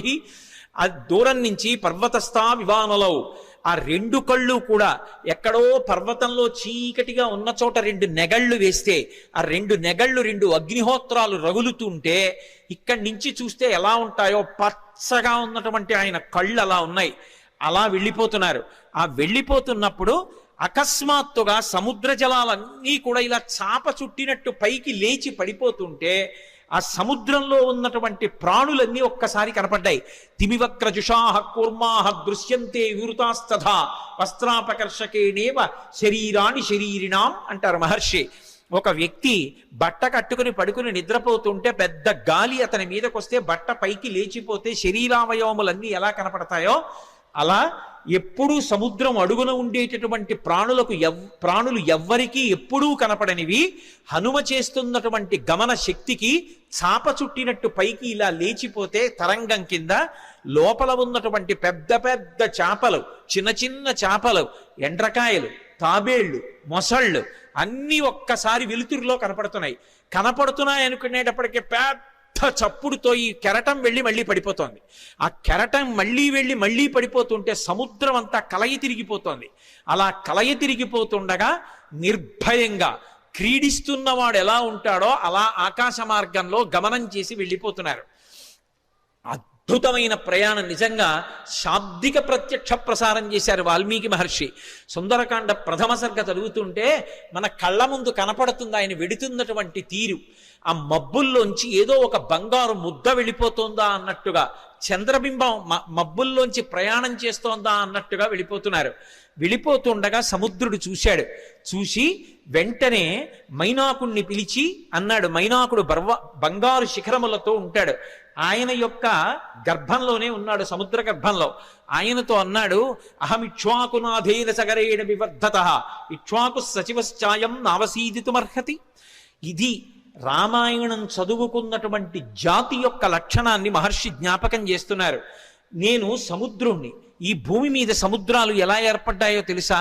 ఇక్ష్వాకు వంశంలో పుట్టినటువంటి సగర చక్రవర్తి యొక్క కుమారులు 60,000 మంది సగరులు ఈ భూమిని గోతులు తవ్వితే గోతులలోకొచ్చి నిలబడినటువంటి జలములకు సాగరములని పేరొచ్చింది. మేము ఏర్పడ్డాము అంటే దానికి కారణం అదిగో ఇక్ష్వాకు వంశంలో పుట్టిన సగర చక్రవర్తి. ఇవాళ ఆ ఇక్ష్వాకు వంశంలో పుట్టినటువంటి రామచంద్రమూర్తి యొక్క భార్య జాడ తెలియక ఆపద పొందితే రాముడికి సహాయం చెయ్యాలి అని ఆయన యొక్క సచివుడైనటువంటి స్వామి హనుమ నిరాధారమైనటువంటి ఆకాశ మార్గంలో ప్రయాణం చేసి వెడుతున్నారు. మేము ఏర్పడడానికి కారణం ఇక్ష్వాకు వంశంలో పుట్టిన సగరుడైతే ఆ ఇక్ష్వాకు వంశంలో పుట్టిన రాముడికి కష్టం వచ్చినప్పుడు కష్టం తీర్చడానికి వెడుతున్న హనుమకి ఉపకారం చెయ్యాలి కదా. నువ్వు నాలో ఉన్నావు కదా, నా నీళ్లు తాగడానికి పనికిరావు ఉప్పు నీరు, కానీ నీ ఎందు పర్వతములు ఉన్నాయి, ఆ పర్వతాల్లో చెట్లున్నాయి, చెట్లల్లో అనేకమైన తేనెపెట్లున్నాయి, కందమూలాలున్నాయి. ఒక వానరానికి అంతకన్నా ప్రీతికరమైంది ఏది ఉంటుంది? నువ్వు పైకి లేస్తే ఒక్కసారి ఆయన విశ్రమిస్తారు, విశ్రమించి కాస్త తేనె తాగుతారు, కాసిని కందమూలాలు తింటారు, తర్వాత ప్రయాణం చేస్తారు. అటువంటి మహానుభావుడు ఎడుతున్నప్పుడు మనం ఆయనకి కించిత్ ఉపకారం చెయ్యకపోతే ఎంత దోషం చేసినట్టు. పాతాళ శాప్రమేయస్య ద్వారమావృత్య తిష్టసి తిర్యగోత్వమలశ్చైవ శక్తిస్తే శైలవర్ధితం. నువ్వు ఈ సముద్రంలో పడిపోయినప్పుడు పాతాళలోకం నుంచి రాక్షసులు పైకొచ్చేటటువంటి బిలానికి అడ్డంగా పడ్డావు ద్వారానికి, కాబట్టి రాక్షసులు పైకి రాలేరు. కానీ నీకు ఒక శక్తి ఉంది, నువ్వు పైకి పెరగలవు, పక్కలకి పెరగలవు, కిందకి వెళ్ళగలవు. కాబట్టి పైకి లే, స్వామి హనుమ వస్తున్నారు, తొందరగా లే. ఎందుకో తెలుసా? కర్తవ్యమకృతం కార్యం సతాం మన్యముదీరయేత్. ఆర్షవాక్కు అద్భుతమైన విషయాన్ని చెప్తున్నారు. మహాత్ములకు కోపం రాదు, కానీ అటువంటి మహాత్ములు కూడా కోపగిస్తారు. ఎప్పుడు కోపగిస్తారో తెలుసా? చెయ్యవలసిన పని చెయ్యడం కాదు, చెయ్యవలసిన పని చెయ్యవలసిన సమయానికి చెయ్యకపోతే మహాత్ములకు కూడా ఆగ్రహం వస్తుంది.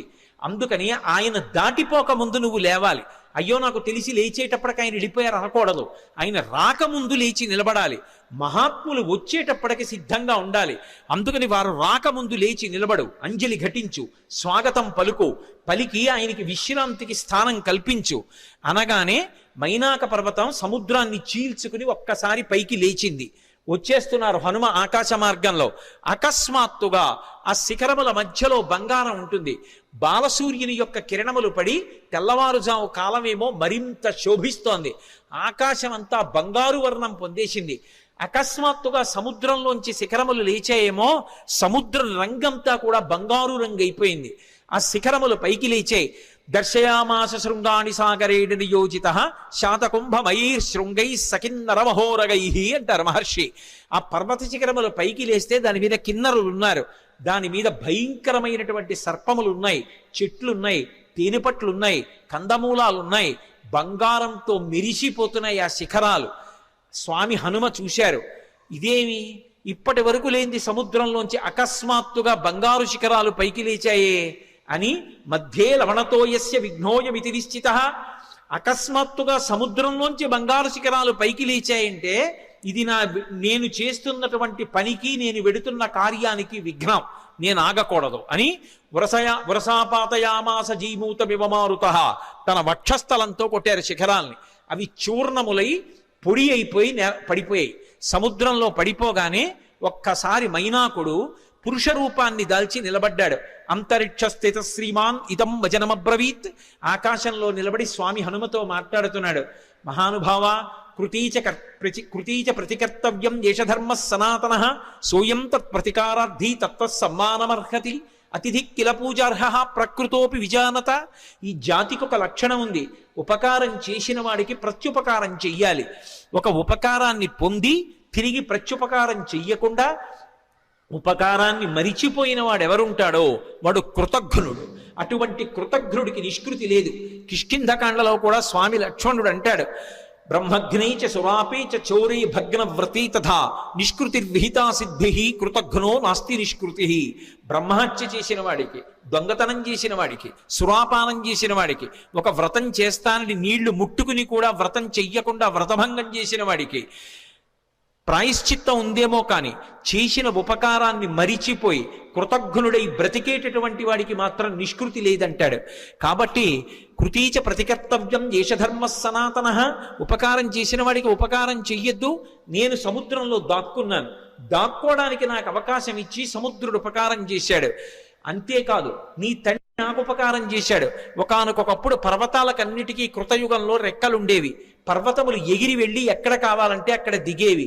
అలా దిగుతున్నప్పుడు గ్రామాలకి గ్రామాలు మునివాటికలు నశించిపోతుండేవి. అందరూ హాహాకారాలు చేస్తే దేవేంద్రుడు తన వజ్రాయుధంతో పర్వతాలకు ఉండేటటువంటి రెక్కలు తరిగేశాడు. అలా తరిగేస్తున్నప్పుడు నా రెక్కలు కూడా తరిగేస్తాడని నేను భయపడి భయంతో రెక్కలు ఉన్నా ఎగరలేక ఉండిపోయాను. అప్పుడు నీ తండ్రి వాయుదేవుడు చూశాడు.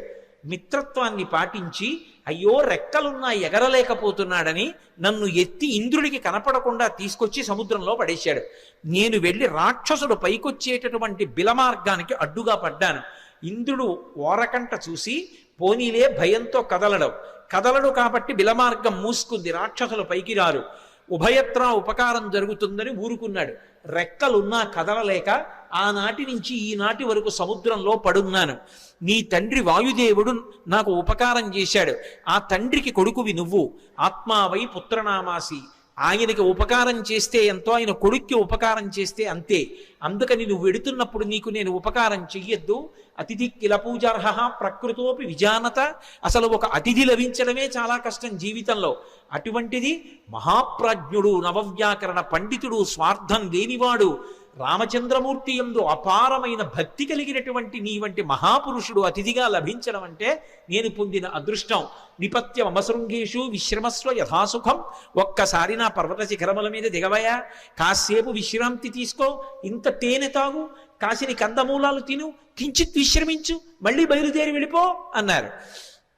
విన్నారు హనుమ.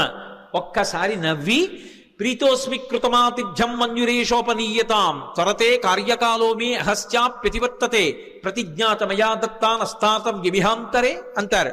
ప్రీతోస్మి కృతమాతిథ్యం, చాలా సంతోషం, మీరు నాకు ఆతిథ్యం ఇచ్చినట్టే, మీరు నాకు అన్నీ పెట్టినట్టే. కానీ అన్యురేషోపనీయతాం, మన్యువు పెట్టుకోకండి, అంటే కోపం పెట్టుకోకండి మనసులో. మీరు అన్న మాట నేను పాటించలేదని ఏమనుకోకండి. నేను ప్రతిజ్ఞ చేశాను, రామకార్యం మీద ఎక్కడా ఆగను. రామచంద్రమూర్తి విడిచిపెట్టిన బాణం ఎలా వెడుతుందో అలా వెడతానన్నాను. అలా వెడతానన్నవాడిని అలా వెళ్లకుండా మధ్యలో దిగి విశ్రాంతి తీసుకుని వెడితే రామబాణంలా వెళ్ళినట్టు ఎలా అవుతుంది? ఇది హనుమ యొక్క ప్రజ్ఞ. అంతటి ప్రాజ్ఞుడైన, అంత శక్తివంతుడైన కేవలం నా ప్రయత్నం చేత సాధిస్తాననరు. రామచంద్రమూర్తి యొక్క సహాయం కావాలి. యథా రాఘవ నిర్ముక్త శరస్వసన విక్రమ, రాముడు వదిలిన బాణంలా వెడతాను. రామానుగ్రహం ఉండాలి.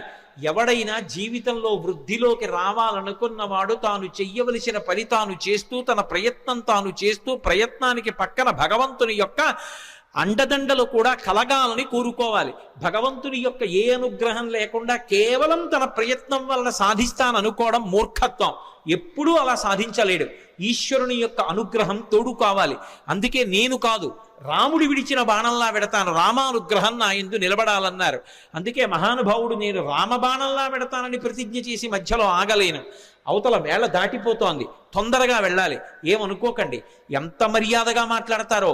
ఒక్కసారి ముట్టుకున్నారు. ప్రీతోస్మి కృతమాతిథ్యం, మీరు నాకు ఆతిథ్యం ఇచ్చినట్టే. ఒక్కసారి ఇలా చెయ్యి వేశారు, ముందుకి దాటి వెళ్ళిపోయారు. సమస్త భూతములు ఆశ్చర్యపోయే, ఏమి ప్రజ్ఞావంతుడు! ఉపాసకుడు ముందు దైవాన్ని ఉపాసన చేయడం మొదలు పెట్టగానే ముందొచ్చేటటువంటి ప్రతిబంధకం ఏమిటంటే నమస్కారం. వద్దు మహాప్రభో అన్నా సరే వచ్చి కాళ్ళ మీద పడిపోతారు. ఎక్కడ కనబడితే అక్కడ నమస్కారాలు చేస్తారు. ఇవన్నీ బానే ఉన్నాయి, నా అంతవాడు ఎవడుంటాడని లోకంలో అనుకున్నాడో చతికిల పడి జారిపోతాడు. కాదు కాదు, ఇవన్నీ నమస్కారాలు ఈశ్వరుడికి చెందుతాయి. నేనంతటి వాడిని నిమిత్త మాత్రం అనుకున్నవాడు ఎవరున్నాడో వాడు వృద్ధిలోకి వస్తాడు. అందుకే మైనాకుడంతటి వాడు బంగారు శిఖరములతో పైకొచ్చిన ముట్టుకుని మర్యాదగా వెళ్ళిపోయారు తప్ప అక్కడ దిగలేదు, నిలబడలేదు. ముందుకెళ్ళిపోయారు. చూశారు, మహర్షులు చూశారు, గంధర్వులు చూశారు, కిన్నెర కింపురుషులు చూశారు, సిద్ధులు చూశారు, సాధ్యులు చూశారు. గబగబా నాగమాత సొరస దగ్గరికి వెళ్ళారు. వెళ్ళి ఆవిడితో అన్నారు, అమ్మా అమ్మా ఆశ్చర్యం, అయం వాతాత్మజ శ్రీమాన్ ప్లవతే సాగరోపరి హనుమాన్ నామ తస్యత్వం ముహూర్తం విఘ్నమాచర. అమ్మా ఆశ్చర్యం చూశావా? స్వామి హనుమ సముద్రాన్ని లంఘించి వెళ్ళిపోతున్నారమ్మా. నువ్వు నాగమాతవి, సొరసవి. ఏది ఒక్కసారి రాక్షస రూపాన్ని పొంది విఘ్నాన్ని కల్పించు. ఆయన ఏ పాటి నిలదొక్కుంటారో చూద్దాం. అమ్మ వెళ్ళిపోతున్నారమ్మా, తొందరగా విఘ్నం కల్పించు అన్నారు. అడగచ్చా మాట అంటే ఇందులో ఒక విశేషం ఉంది. అసలు ఆ పేరే ఎంత గొప్ప పేరో, సురస. 3 అక్షరాలు కాబట్టి బేసి సంఖ్య. ఆడపిల్ల పుట్టినప్పుడు పెట్టడానికి యోగ్యమైన పేరు, పైగా అది నాగుల యొక్క తల్లి, అన్నిటిని మించి దక్ష ప్రజాపతి యొక్క కూతురు, అందుకని దాక్షాయణి అన్న పేరు అన్వయం అవుతుంది. ఆవిడ సామాన్యురాలు కాదు, అంత గొప్ప తల్లి. అందుకే సురస అని పేరు పెట్టారు. ఒక రకమైనటువంటి ఓషధికి ఈ పేరుకి అన్వయం అయ్యేటటువంటి పేరుతో పిలవడం అనేటటువంటిది లోకంలో సంప్రదాయంగా ఉంది. నాగసుగంధి అని, సురస 3 అక్షరాలు. అసలు ఆ పేరు పిలవడమే ఎంత అందంగా ఉంటుందో చూడండి. మంచి రసము, సురస. సురస ఎవరు? నాగమాత ఎవరు? ఎందుకు వచ్చింది? అసలు ఆవిడ్ని ఎందుకు తీసుకొచ్చారు దేవతలు? ఆవిడ్ని ఎందుకు తీసుకొచ్చారు సిద్ధులు, సాధ్యులు, యక్షులు, గంధర్వులు, కిన్నెరుడు, కింపురుషులు? అంటే ఈ సురస ఎవరో కాదు, కశ్యప ప్రజాపతి భార్యలలో ఒకటి అయినటువంటి కద్రువ. మీరు పూర్వం మహాభారతంలో ఆదిపర్వంలో ప్రారంభం కథ అదే. వినతా కద్రువుల కథ విని ఉంటారు. కద్రువ వినత యందు అసూయ చెందింది. అసూయ చెంది వినతతో దాస్యం చేయించుకోవడమని ఇంద్రుడి యొక్క ఉచ్చైశ్రవం అనేటటువంటి తోకకి పాము చుట్టుకునేటట్టుగా చేసింది. పాములన్నీ ఆమె పిల్లలు, అందుకే ఆమె నాగమాత. రామాయణంలో నాగమాత సురస అంటారు. ఆ కద్రువ గరుత్మంతుణ్ణి పరీక్షించింది. వినతకి కుమారుడుగా గరుత్మంతుడు వచ్చాడు, అందుకే వైనతేయుడు. ఆయన తల్లి యొక్క శాపాన్ని పోగొట్టాడు, అమృతాన్ని తీసుకొచ్చాడు. పైకి వెళ్ళి యథేచ్ఛగా ఆయన్ని ఎవ్వరూ అడ్డుకోలేకపోయారు. దేవలోకానికి వెళ్ళి అమృతాన్ని తీసుకొచ్చిన వాడు గరుత్మంతుడు. పుట్టగానే పైకి ఎగిరినవాడు గరుత్మంతుడు. పుట్టి అమ్మకి పేరు తెచ్చినవాడు గరుత్మంతుడు. ఆయన యొక్క తేజస్సు అప్రతిహతం. ఆయన వెడుతుంటే ఆయన యొక్క రెక్కల అల్లార్పుకి, ఆ కాంతికి సమస్త లోకాలు స్తంభీభూతములైపోతాయి. అలా వెడతాడు ఆయన, అలా వెడతారు హనుమ. పుట్టగానే పైకి ఎగిరిన వారు హనుమ.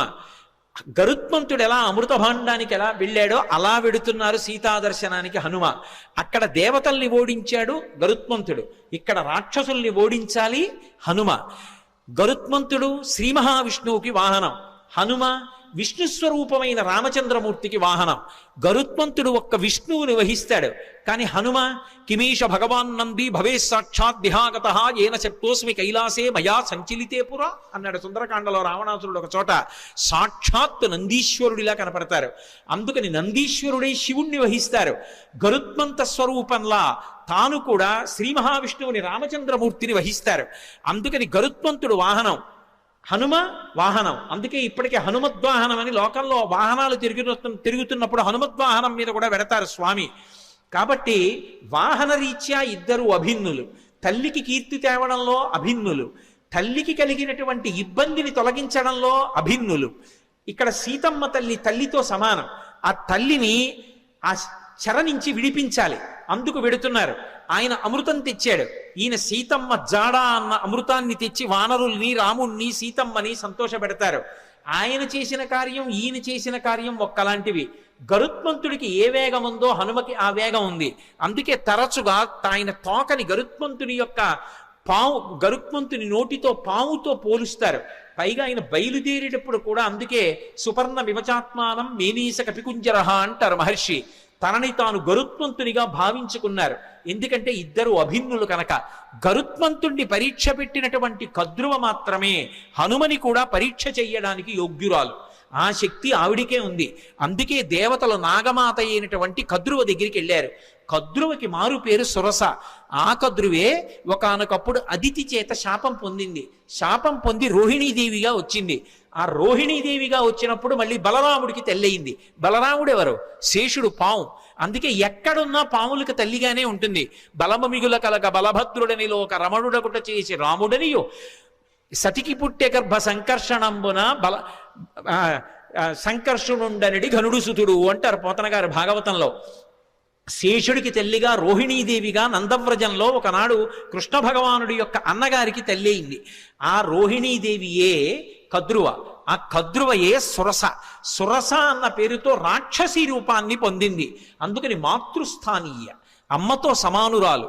ఎందుకని అంటే గరుత్మంతునికి పినతల్లి, గరుత్మంతుడు హనుమ అభిన్నులు కాబట్టి గరుత్మంతునికి పినతల్లి, కాబట్టి పినతల్లి తల్లితో సమానం, కాబట్టి మాతృస్థానీయ. రాక్షసీ రూపాన్ని పొందింది. పక్కనున్నటువంటి వినతని బాధపెట్టింది, వైనతేయుల్ని బాధపెట్టింది, తన పిల్లల్ని మొయ్యమంది పావుల్ని, గరుత్మంతుణ్ణి. అలా గరుత్మంతుణ్ణి ఎలా శోధించిందో అలా ఇక్కడ హనుమని శోధించాలి. బాధ పెట్టినట్టు కనపడాలి. బాధ పెట్టి హనుమ యొక్క గొప్పతనాన్ని లోకానికి చాటాలి. అక్కడ గరుత్మంతుణ్ణి ఎలా పరీక్షించిందో ఇక్కడ అలా హనుమని పరీక్షించడానికి అధికారం కలిగినటువంటిది కద్రువ ఒక్కతే. అందుకే కద్రువని రాక్షసీ రూపంతో రమ్మన్నారు. కద్రువ రాక్షసి రూపాన్ని పొంది వస్తే దాని పేరు సురస. కానీ ఆమె దాక్షాయణి, దక్ష ప్రజాపతి కుమార్తె, కశ్యప ప్రజాపతి యొక్క భార్య. అందుకే వినత కద్రువ ఇద్దరూ కూడా దక్ష ప్రజాపతి కుమార్తెలలో వాళ్లే. అందుకని ఆమె రాక్షసీ రూపాన్ని పొంది వచ్చి అడ్డంగా నించుంది. ఇప్పుడు నిలబడితే స్వామి హనుమ వచ్చేస్తున్నారు. ఆయన్ని చూసింది. చూసి ఆవిడంది, నువ్వు ఒక్కసారి నా నోట్లోకి ప్రవేశించు, భక్షయిష్యామి, నేను తినాలనుకుంటున్నాను, ప్రవిష్టోస్మి మమాననం, నా నోట్లోకి నువ్వు రా అంది. తినాలనుకున్న వాళ్ళు తినేస్తారు, అంతేకాని నా నోట్లోకి నువ్వు రా ఏమిటి అంటే పరీక్షిస్తోంది అక్కడ. అంతేకాని సింహిక తినేసినట్లు తినేయాలనుకోవడం ఆవిడ లక్షణం కాదు, శోధించడానికి వచ్చింది. ఇక్కడ వివేకం కావాలి. ఇలా ఎందుకంది ఆ మాట? ప్రవిష్టోస్మి మమాననం అని ఎందుకనాలి? భక్షయిష్యామి, నిన్ను నేను తినేస్తాను, నా నోట్లోకి రా అనరు. తినేయాలనుకున్న వాళ్ళు తినడానికి ఆపేస్తారు వేగాన్ని. ఆపి నోరు తెరిచి పట్టుకుంటారు. ఆవిడ నోరు తెరిచి పట్టుకోవట్లేదు, నోరు తెరిచి రా అంటోంది. ఏమిటి తేడా? ఎందుకని? అది వివేకం అంటే. అది ఉందా హనుమకి? తట్టుకుంటారా రేపు లంకలో? ఇది పరీక్షిస్తున్నారు దేవతలు. వెంటనే ఆయన మహానుభావుడు హనుమ చూశారు. ఇదేదో ప్రతిబంధకం వచ్చిందే, రాక్షసు వచ్చిందే, నోరు తెరిచిందే. ఆయన ఏం బెగ్గపెట్టుకోలేదు. వెంటనే ప్రహృష్టవదన శ్రీమాన్ ఇదం వచనమబ్రవీత్. ఆయన ముఖంలో సంతోషం అలాగే ఉంది. ఉపాసన చేసేవాడు దైవాన్ని చేరాలనుకునేవాడికి అనేకమైన కష్టాలు వస్తాయి. ఒక్కొక్కసారి సన్మానాలు వస్తాయి, ఒక్కొక్కసారి పెద్దవాళ్లతో పరిచయాలు వస్తాయి, ఒక్కొక్కసారి ఎంతటి వాళ్ళు నమస్కారం చేస్తారు, ఒక్కొక్కసారి ఎవడో రాళ్ళు విసురుతాడు. ఆ రాళ్ళు విసిరాడని బెంగపెట్టుకోకూడదు, పువ్వులు జల్లారని పొంగిపోకూడదు. రెండిటికీ తట్టుకోవాలి. సురస వచ్చి ఎదురుగుండా నిలబడింది రాక్షసీ రూపంలో. ఆయన బెంగపెట్టుకోలేదు. బెంగపెట్టుకోలేదని చెప్పడానికి మహర్షి అద్భుత ప్రయోగం చేస్తారు. ప్రహృష్టవదన శ్రీమాన్ ఇదం వచనమబ్రవీత్. పరమ సంతోషంతో ఆవిడ వంక చూశారు. చూసి రామకథ చెప్తారు. హనుమ సుందరకాండలో 1కి 10 మాటలు రామకథ చెప్తారు, అందుకు వింటారు సుందరకాండ.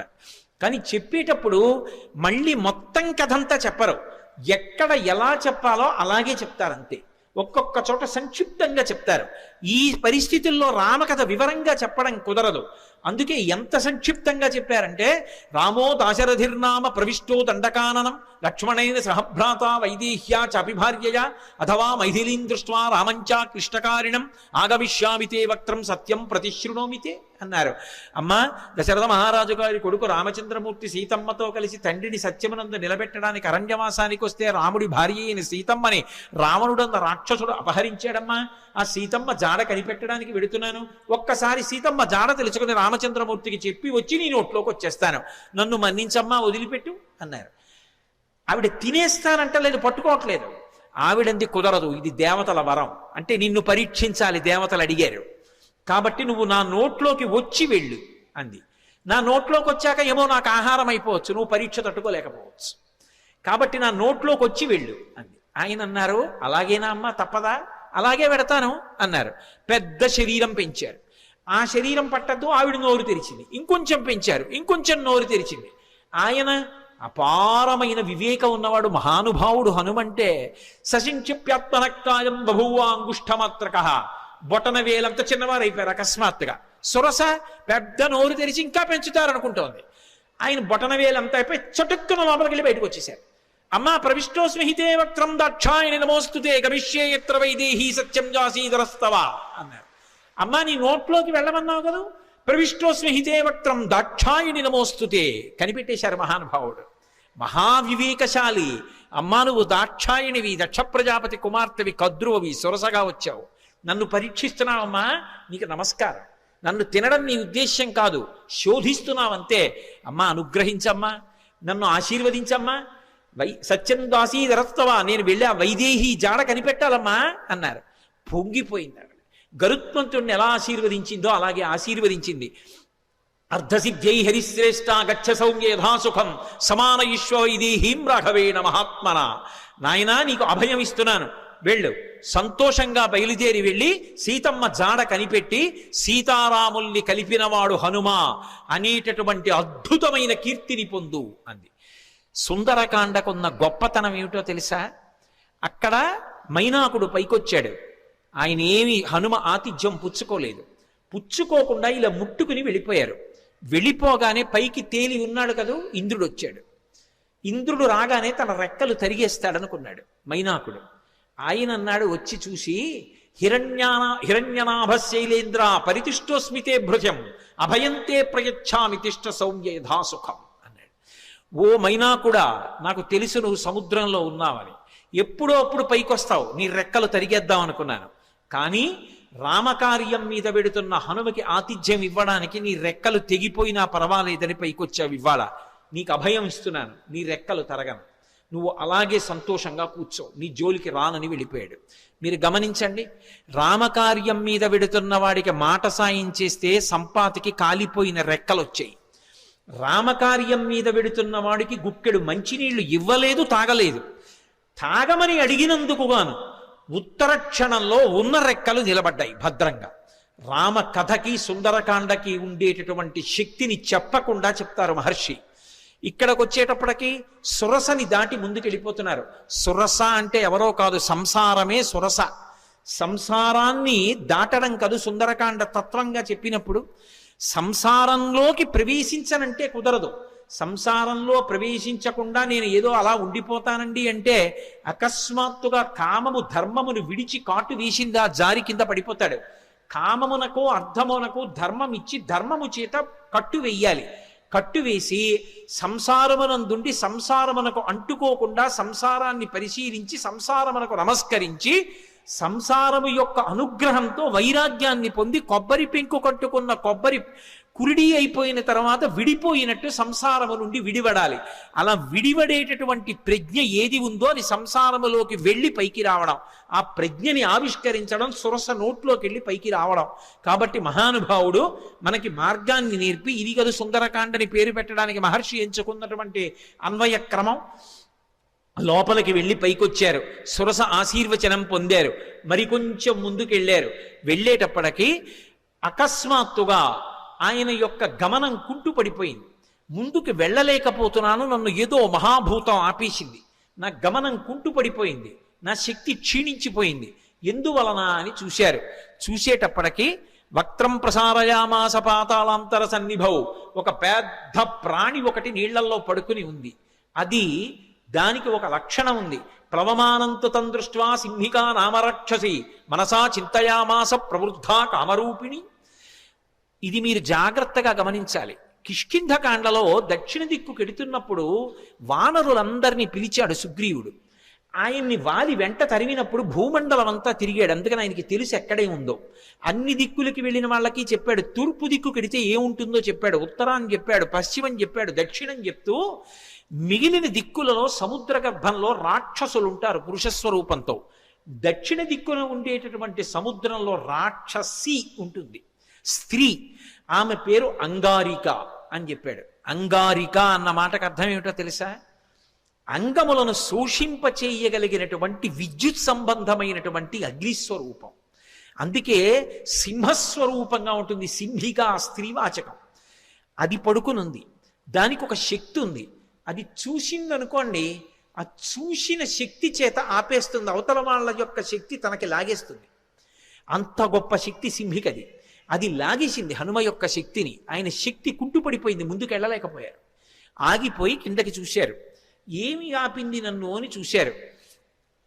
ఒక్కసారి ఊర్ధ్వమూల మధశ్చైవ వీక్షమాణస్తత కపి దదృశీస మహత్సత్వా ఉద్దితం లవణాంభసి తదృష్ట్వా చింతయామాస మారుతిం వికృతానినం కపిరాగేన కథితం సత్వమద్భుత దర్శనం. ఓసారి కిందకి చూశారు, పైకి చూశారు, పక్కలకి చూశారు, నీటిలోకి చూశారు.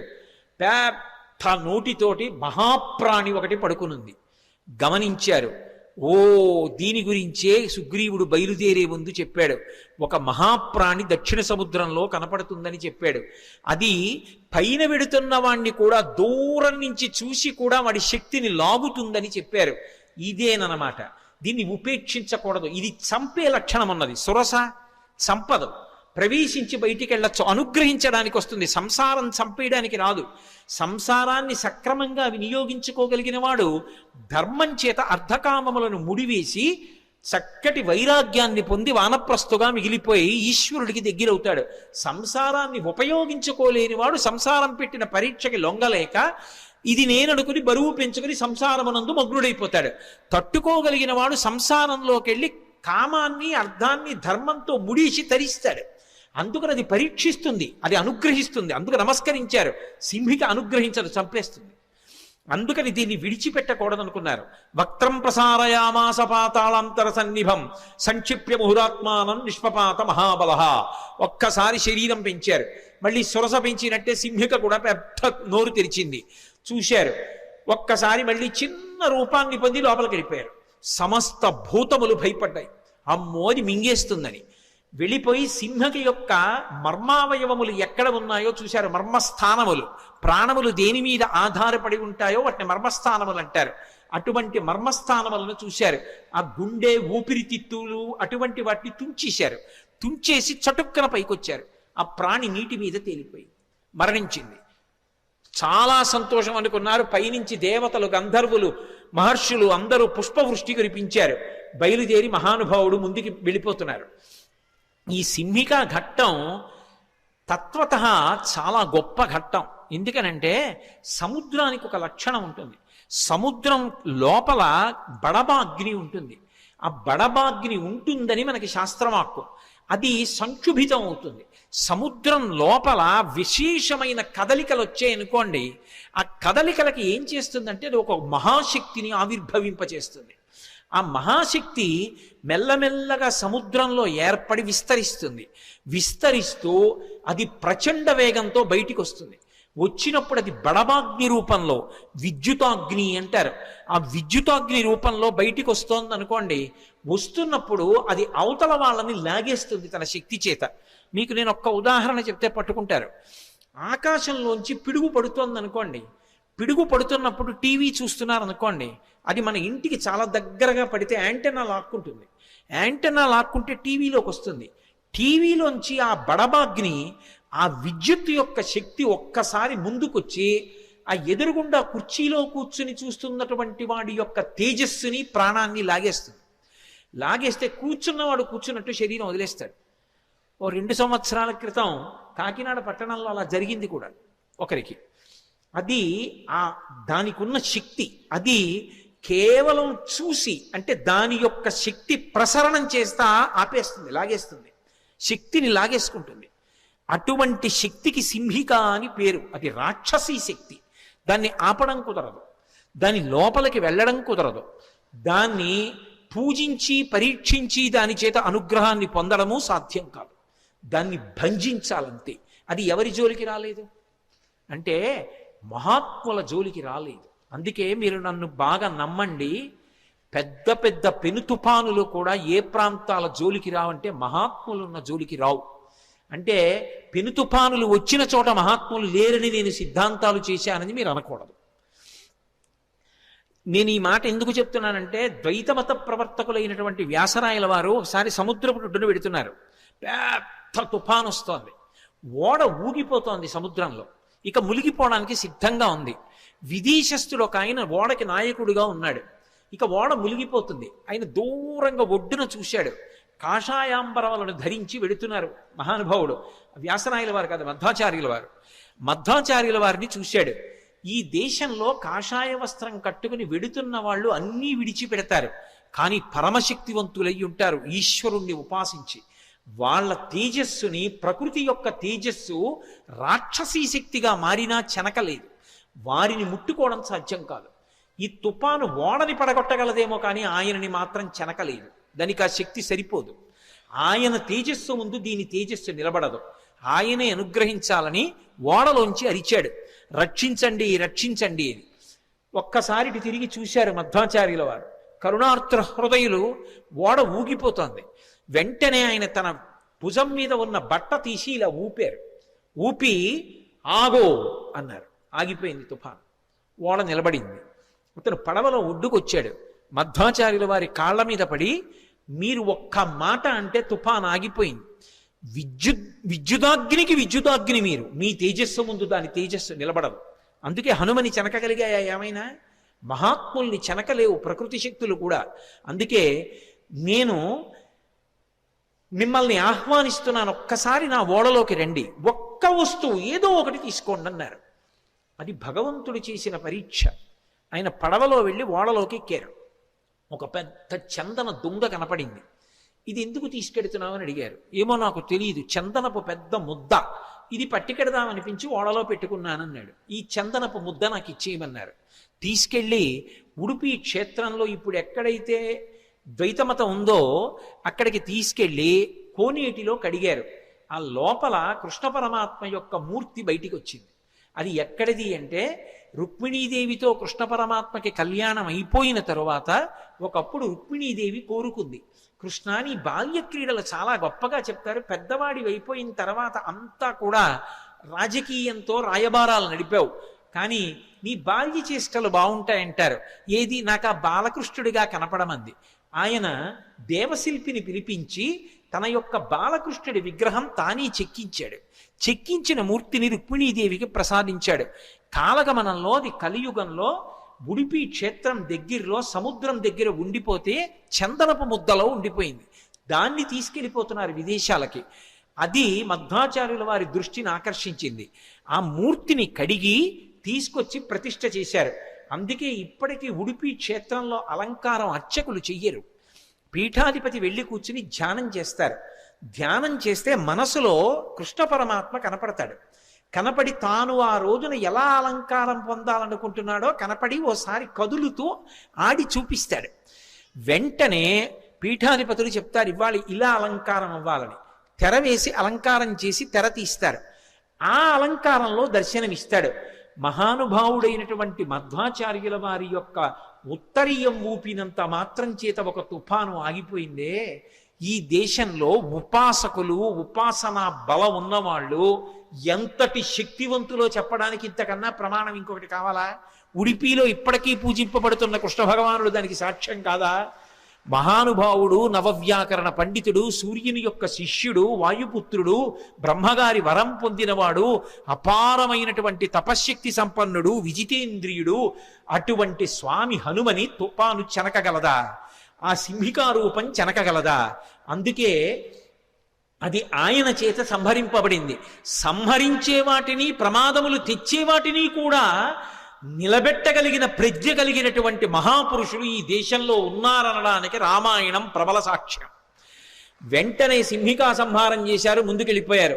తతస్సలంబ సగిరే సమృద్ధే విచిత్రకూటే నిపపాతకూటే. లంబ పర్వతము అనబడేటటువంటి పర్వతం, ఆ పర్వతం మీద దిగారు. దాని నిండా సెలయేళ్ళు, అనేకమైనటువంటి చెట్లు. ఒక్కసారి దిగి తన ఒంటి వంక చూసుకున్నారు. ఓహో, రామానుగ్రహం ఉండాలి, కానీ ఇటువంటి నూర్లు ఎన్నైనా దాటుతానన్నారు. మీతో నేను మనవి చేశాను, సుందరకాండ మీద ప్రవచనం చేసేటప్పుడు ఏదో ఒక మంగళప్రదమైనటువంటి ఘట్టం దగ్గరికి వస్తే తప్ప ఆపకూడదు. మిగిలినవి నేను సమయం చూసుకుని ఆపగలను, కానీ సుందరకాండ ప్రవచనం అలా చేయడానికి వీల్లేదు. సుందరకాండ ప్రవచనం చేస్తే మంగళప్రదమైన ఘట్టం దగ్గర ఆపాలి. అందుకే స్వామి 100 యోజనముల సముద్రాన్ని దాటి ఆవలి ఒడ్డుకి దక్షిణ తీరాన్ని చేరి లంబపర్వతం మీద దిగి సంతోషంగా ఉన్నారు. లంకాపట్టణాన్నంతటినీ చూస్తున్నారు. మొదటి రోజు ఆయన చేసినటువంటి కార్యము సఫలీకృతమైంది అన్న శుభవార్త దగ్గర ఇవాల్టి ప్రవచనాన్ని పూర్తి చేస్తున్నాను. ఈ సందర్భంగా నేను మీతో ఒక మాట మనవి చేయవలసి ఉంటుంది. సుందరకాండలో మొదటి రోజు జరిగేటటువంటి ఘట్టములు పరమశక్తివంతములు, అందులో తిరుగులేదు. ఎందుకంటే మొట్టమొదటి రోజు జరిగేటటువంటి ఉపన్యాసం అంతా కూడా ఇవాళ చెప్పినటువంటిది నేను ఎన్ని సర్గలు చెప్పానో తెలుసా? ఎంతో కష్టపడి ఎన్నో శ్లోకాలు వదిలేసి గబగబా పరిగెడితే ఒక్క సర్గ నేను పూర్తి చేశా. ఒక సర్గ అయింది ఇప్పటికి. అసలు నిజానికి ఒక శ్లోకంలో ఒక పాదం అయితే గొప్ప, అటువంటిది ఒక సర్గ పూర్తి చేశాను. అందుకే సిద్ధి సర్గలు వస్తాయి. సిద్ధి సర్గలు వస్తే పరమశక్తివంతం అంటారు.